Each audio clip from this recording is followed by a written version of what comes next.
जीवन का सबसे बड़ा सत्य मृत्यु है, जिसको कोई टाल नहीं सकता। जन्म और मृत्यु दोनों का निश्चित समय होता है, लेकिन कभी कभी कुछ लोगों की आकस्मिक मृत्यु यानी एक्सीडेंटल डेथ हो जाती है, जैसे अचानक किसी दुर्घटना का शिकार हो जाना।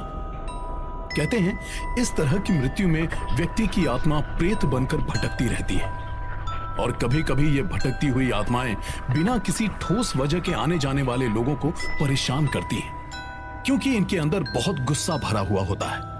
ये आत्माएं तब तक सांसारिक मोह माया से मुक्त नहीं होती जब तक ये अपनी ही तरह दूसरे लोगों को भी अपने जैसे हादसे का शिकार नहीं बना देती।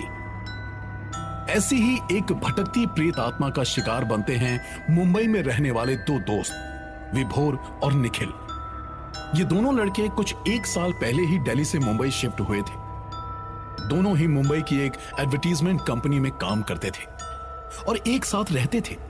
अक्सर दोनों एड शूट के लिए मड आइलैंड जाया करते थे। मुंबई में मड आइलैंड एक ऐसी जगह है जहां रात को बहुत लोगों ने भटकती प्रेत आत्माओं को देखा है। वहां रात को काफी लोगों के एक्सीडेंट भी हो चुके थे। विभोर और निखिल ने भी अपने ऑफिस के लोगों से इस बारे में सुना था। इसी वजह से जब कभी एड शूट की नाइट शिफ्ट मड में लगती है तो वहां कोई भी जाने के लिए तैयार नहीं होता था। ऑफिस में अपने को वर्कर्स के इस डर को देखकर विभोर और निखिल उनका मजाक उड़ाया करते थे। एक दिन दोनों शूट से रात के 1 बजे वापस आ रहे होते हैं, तभी विभोर को एक लड़की लिफ्ट मांगते हुए हाथ हिलाती हुई दिखती है।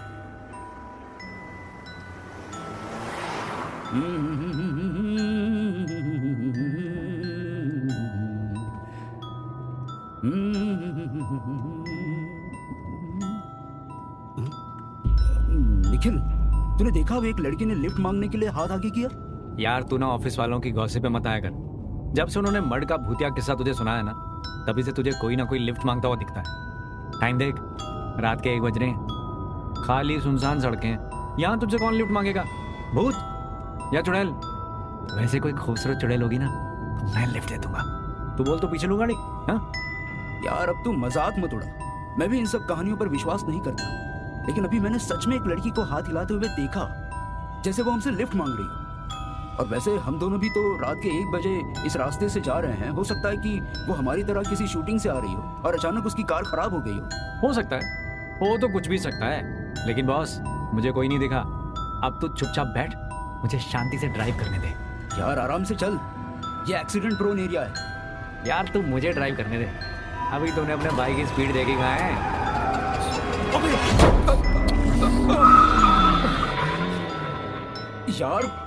यार कार के नीचे कोई आ गया। मैंने पहले ही कहा था तुझसे कि स्पीड कम कर, तू सुनता नहीं है। अब कुछ नहीं, जस्ट कूल डाउन। अरे ये जंगल है, कोई जानवर होगा, इंसान नहीं। मैं गाड़ी बैक करता हूँ।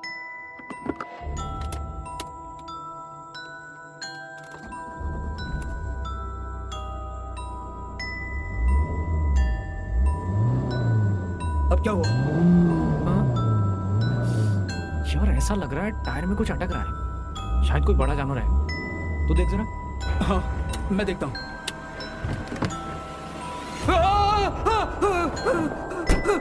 अबे क्या हुआ? तू कांप क्यों रहा है? वो क्या वो? आराम से बता, क्या हुआ? भाई गाड़ी के नीचे कोई जानवर नहीं, एक लड़की आ गई है। क्या? अबे तू पागल तो नहीं हो गया? लड़की होती तो दिखती नहीं सड़क पर है। तो रुक, मैं देखता हूँ। यार विभोर, तूने तो मुझे डरा ही दिया था। यहाँ तो कोई नहीं है, ना जानवर और ना ही कोई इंसान, बस एक बड़ा पत्थर है। भाई तू एक काम कर, टायर के नीचे जो पत्थर है ना उसको हटा, मैं गाड़ी स्टार्ट करता हूँ। कर लेगा ना? हाँ। विभोर जैसे ही पत्थर को खिसकाने के लिए झुकता है, उसके हाथ को कोई जोर से पकड़ लेता है।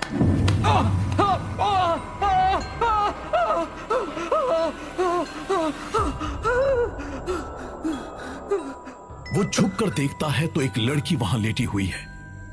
वो उसको इशारे से अपने आप को निकालने के लिए कहती है।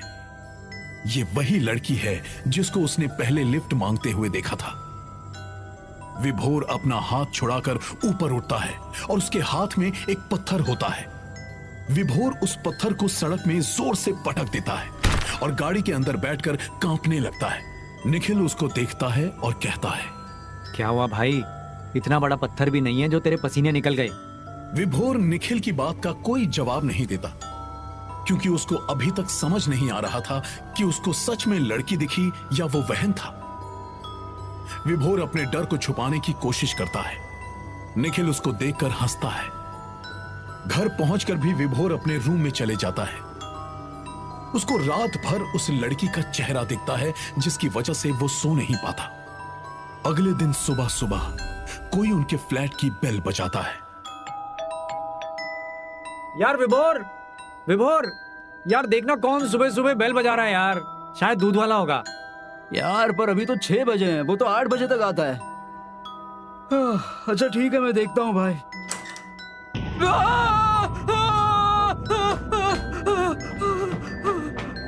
अबे क्या हुआ? इतनी जोर से क्यों चिल्ला रहा है? भाई मैंने फिर से उस लड़की को देखा। अरे कौन सी लड़की यार? अरे वही जो कल रात को कार के नीचे मुझे दिखी थी।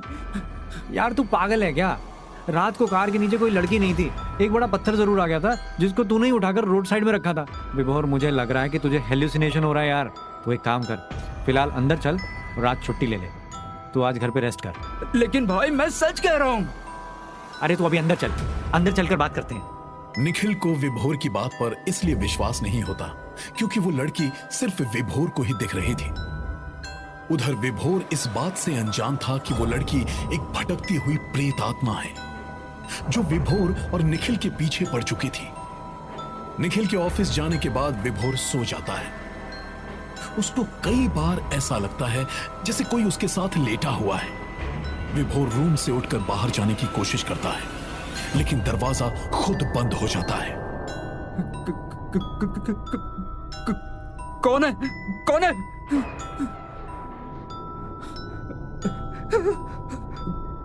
कौन है? कौन है दरवाजे के पीछे?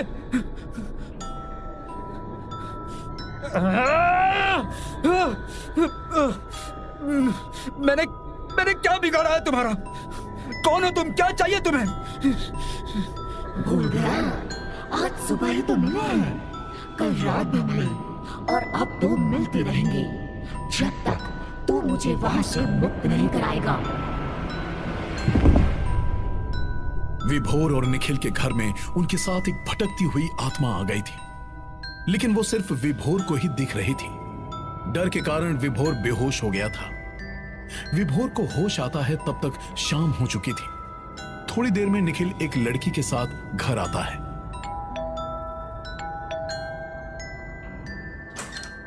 कितना टाइम लगाता है तू दरवाजा खोलने में? इशिका, ये विभोर है। कल शूट में ये भी हमारे साथ रहेगा। हाय विभोर। अरे विभोर, कहाँ खोया हुआ है? वो तुझे ग्रीट कर रही है। एटलीस्ट रिप्लाई तो कर। इट्स ओके निखिल, इनको देखकर लगता है ये कोई हॉरर फिल्म देखकर सदमे में है। सही कहा ना मैंने? ये और हॉरर फिल्म, इसके बारे में मैं तुम्हें बाद में बताता हूँ। अभी तुम उस रूम में जाकर फ्रेश हो जाओ। ओके। जैसे ही इशिका रूम में अंदर जाती है, निखिल विभोर को दूसरे रूम में लेकर जाता है। ये तुझे क्या हो गया विभोर?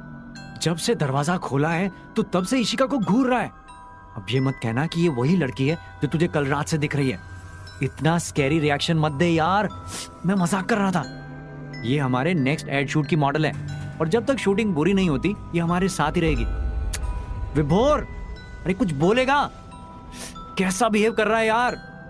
मुझे लगता है तुझे डॉक्टर के पास जाना चाहिए। For God's sake, say something. यार मैं कोई ड्रामा नहीं कर रहा हूँ। हो सकता है कि तू ठीक बोल रहा है, क्योंकि मुझे ये लड़की भी उसी लड़की की शक्ल की लग रही है। और आज तेरे जाने के बाद भी मुझे वो लड़की दिखी थी, फिर अचानक गायब हो गई। I mean, I don't know what to say, but मैं सुबह डॉक्टर के पास जाता हूँ। ये सही बात की ना तूने। अच्छा, अब तू रिलैक्स कर, मैं इशिका से स्क्रिप्ट डिस्कस करके आता हूँ। विभोर अपने रूम में सोने चला जाता है। करीब 12 बजे उसको महसूस होता है कि उसके बेड में कोई उसके साथ लेटा हुआ है, और तभी एक हाथ उसके हाथ को जोर से पकड़ लेता है। विभोर लाइट ऑन करता है।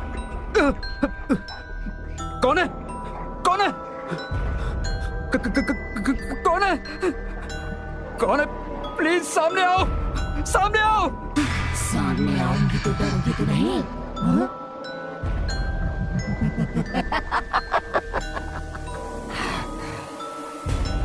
भटकती हुई आत्मा की आवाज सुनकर विभोर तुरंत निखिल को बुलाने के लिए मुंह खोलता ही है कि दो हाथ उसका गला घोटने के लिए आगे बढ़ते हैं।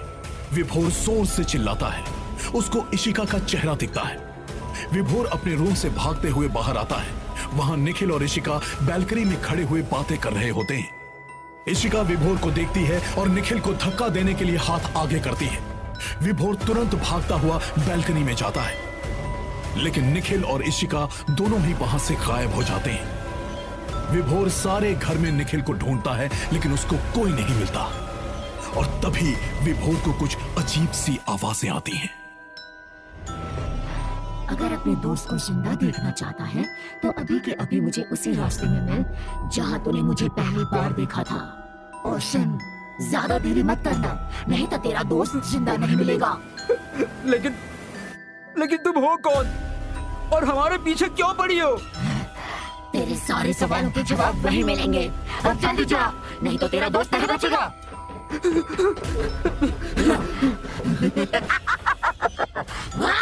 जल्दी कर। विभोर तुरंत मड आइलैंड के लिए निकल जाता है और उसी रोड में पहुंच जाता है जहां विभोर को 2 दिन पहले इशिका दिखी थी। वहीं रोड साइड में पत्थर के पास निखिल बैठा हुआ है। यार तू ठीक है ना? हाँ, इशिका कहाँ है? इशिका कहाँ है? विभोर तू यहाँ क्यों आया?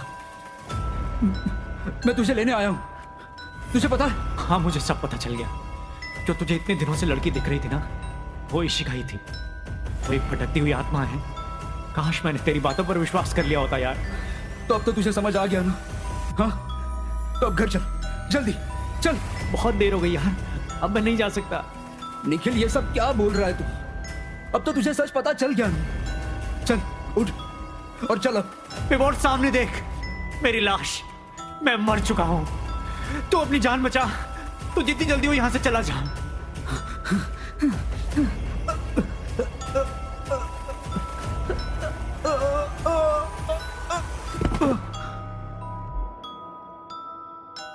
विभोर निखिल की लाश देखकर जमीन पर गिर जाता है और स्ट्रोक से उसकी मौत हो जाती है। कुछ दिनों बाद रात 1 बजे उसी जगह। तुझे वो 2 लड़के नहीं दिखे लिफ्ट मांगते हुए? पागल है क्या? इस सुनसान रास्ते में इस समय कौन आएगा? यार अभी मैंने देखा, दोनों लिफ्ट मांगते हुए हाथ हिला रहे थे। मुझे ड्राइव करने दे यार। और इस सुनसान रास्ते में सिर्फ भूत ही लिफ्ट मांगते हैं, इंसान नहीं।